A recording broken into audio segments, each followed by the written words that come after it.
ولا انا مش فاتت.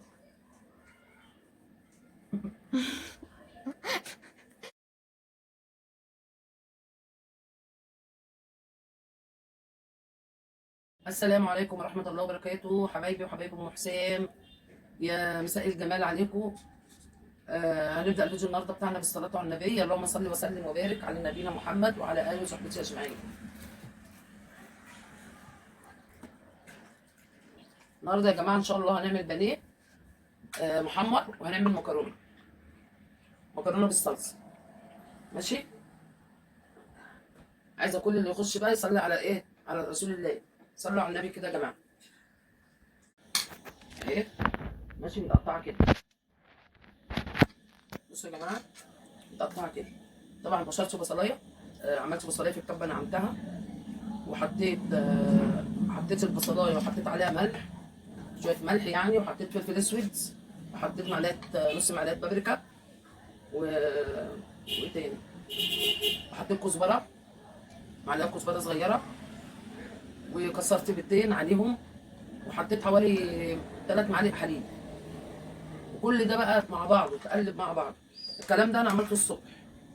حطيت طبعا بالثلاجه عشان لازم البانيه ده يتنقع كده في التتبيله والبصل والكلام ده. وحطيت توم باودر يا جماعه، حطيت نص معلقه صغيره توم باودر كمان. فدي لما كل ما بتقعد شويه قبل التحمير والكلام ده بتشرب من التتبيله اللي انا عاملاها دي، وبيبقى طعمها حلو.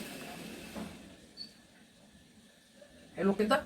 طيب، معانا بقى بقسماط مطحون، اللي هو الكحك ده بيتطحن في المطحنه.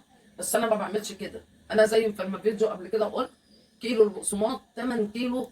كيلو البقسماط المطحون 8 كيلو البقسماط اللي احنا بنجيبه بناكله.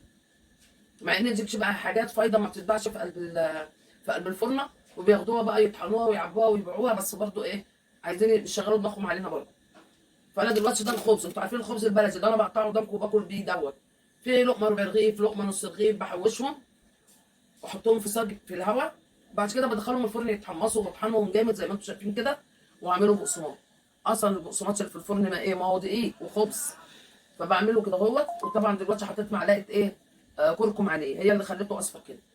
دبلت بقى اهي شويه من البتاع ده البانيه. ادي الزيت اتقدح، سمعتوه؟ لازم يتقدح. الميه غليت، حطينا فيها معلقه ملح، وحطينا فيها شويه زيت بتاع معلقتين 3 زيت، علشان النشا لما ينزل فيها ما تعجنش. وطبعا اتسلقت، ما تسلقوهاش قوي، وتعملوا حساب ان هي لما تتحط عليها الصلصه وبتاع ما تعجنش، تبقى مفلفله كده.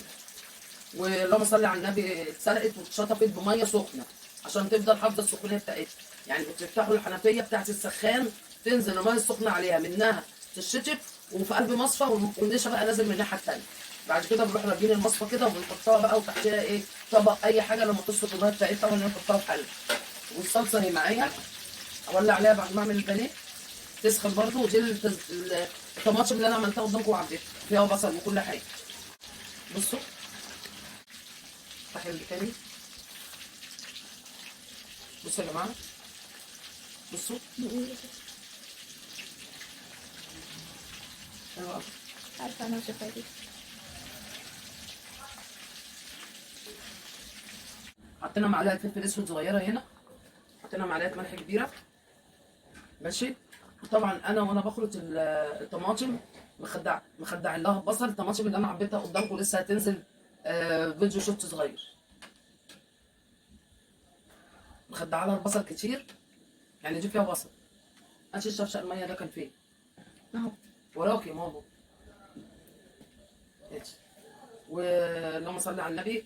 اللي حابب بقى يحط شطه، فلفل حراق، اي حاجه عليه. طبعا الصلصه عشان ما تبقاش تخينه قوي بخففها. النندو طبعا عشان اعبيها في الاكياس مسبكاها قوي، مسبكاها. ولما بنيجي بقى نطبخ ولا اي حاجه بتزودوها شوربه كده يعني. اللهم صل على النبي.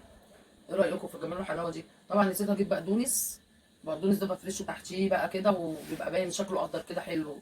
نعمل بقى حاجه هنا نزوق العمليه يعني. بس انا النهارده مش فايقه بصراحه، اعذروني. ايه رايكم في البانيه؟ يعني في ناس بتحمره وتطلعه كده زي السمك والباذنجان عشان هو بينقط زيت. بصوا يا جماعه، بصوا النعوميه، بصوا الجمال، بصوا قلب اللحمه عامله ازاي. بصوا.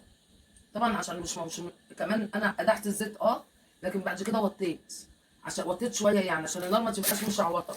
حسب ما هي اللي سابتها كده، ده انا بقول لها ما ردتش عليا طبعا، عشان ممكن تتحمر من بره وقلبها من جوه يبقى ني.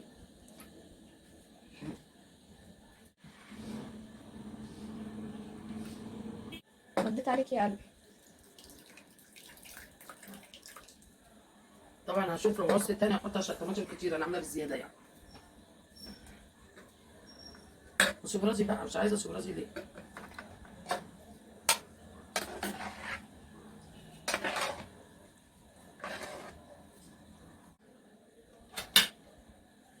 بصوا ايه رايكم؟ احطها بقى تسخن شويه. بصوا بقى يا جماعه، احلى مكرونه زي الناس بتاعتي. طبعا احلى مكرونه. الله الله. نعمل لها المحشي بقى كده. لا اعمل لها اكل حلو وخفيف.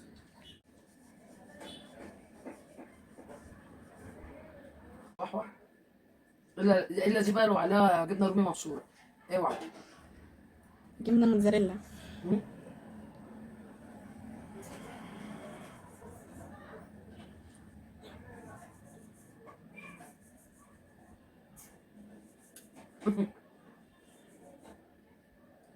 انا جاي احط الشوكه وبصلهم، حطيتها بالمشقلب في بوقي.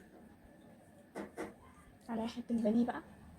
بص بقى كده، استنى ده المكرونه تحفه. ده ايه رايكم؟ اكل ما فيهوش مجهود، ما فيهوش تعب، ما فيهوش اي حاجه، وسريع وممكن يتعمل في نص ساعه.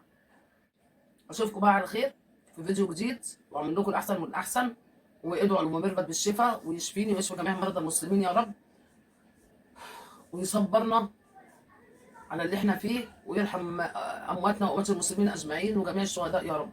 والسلام عليكم ورحمه الله وبركاته، واشوفكم في فيديو جديد مع ام حسام. اوعى وشك مع مع ام حسام.